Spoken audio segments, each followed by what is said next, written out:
శ్రీరంగనాథస్వామి ఆలయం యొక్క చరిత్రలో జరిగిన ఒక నిజమైన సంఘటనను పండితులు, భక్తులు తరచుగా చెబుతుంటారు. ఇది వైష్ణవ సాంప్రదాయంలో ఎంతో ప్రాముఖ్యమైనది. చోళరాజుల కాలంలో ఒకసారి గౌరవ అనే రాజు శ్రీరంగనాథస్వామిపై అపారమైన భక్తి కలిగి ఉండేవాడు. అతను ప్రతిరోజు స్వామివారిని దర్శించుకునేవాడు మరియు ఆలయానికి విరాళాలు అందించేవాడు. కానీ అతని రాజ్యంలో కొంతమంది ప్రజలు వైష్ణవ ధర్మాన్ని వ్యతిరేకంగా భావించారు. వారు రాజును ఈ వైష్ణవ భక్తి మార్గము నుండి దూరం చేయాలని ప్రయత్నించారు. ఒకసారి రాజు ఆర్థిక ఇబ్బందుల కారణంగా చాలా కంగారు పడిపోయాడు. అతని రాజ్యంలో కరువు వచ్చింది. ప్రజలు పేదరికంలోకి వెళ్ళారు.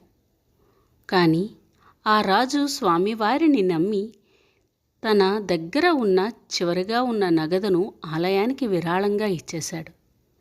ఈ విషయం తెలుసుకున్న అతని రాజకీయ ప్రతిపక్షులు అతన్ని విమర్శించేందుకు ప్రయత్నించారు. రాజును అపహాస్యం చేయాలని నిర్ణయించుకున్నారు. వారు అతని దగ్గరకు వెళ్ళి, నీకు ధనం అవసరం, కానీ నీవు దేవుడికి అన్నీ ఇచ్చేస్తున్నావు. ఇప్పుడు నీ పరిస్థితి ఏంటి అని ప్రశ్నించారు. రాజు నిశ్చయంగా సమాధానమిచ్చాడు.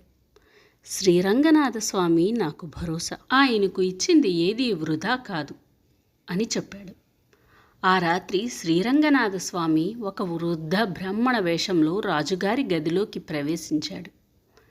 అతను రాజుతో మాట్లాడుతూ, నీవు నాకు ఇచ్చిన దానం వృధా కాదు, ఇది నీకు శ్రేయస్సును తెస్తుంది అని అన్నాడు.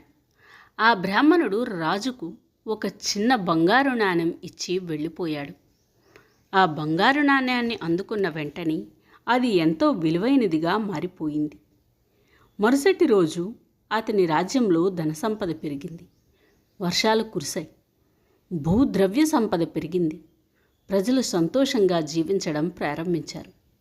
ఈ సంఘటన తర్వాత రాజు మరింత భక్తితో శ్రీరంగనాథుణ్ణి పూజించసాగాడు. ఈ కథ వైష్ణవ భక్తులకు పెద్ద సందేశంగా మారింది. భక్తుడి మీద భక్తి ఉన్నప్పుడు అతను ఎప్పుడూ భక్తునికి సహాయం చేస్తూనే ఉంటాడు. ఇది చరిత్రలో నిజంగా జరిగిన కథగా చెబుతారు. శ్రీరంగనాథస్వామి ఆలయం అనేక మహిమలను కలిగి ఉంది. ఈ కథ కూడా అందులో ఒకటి.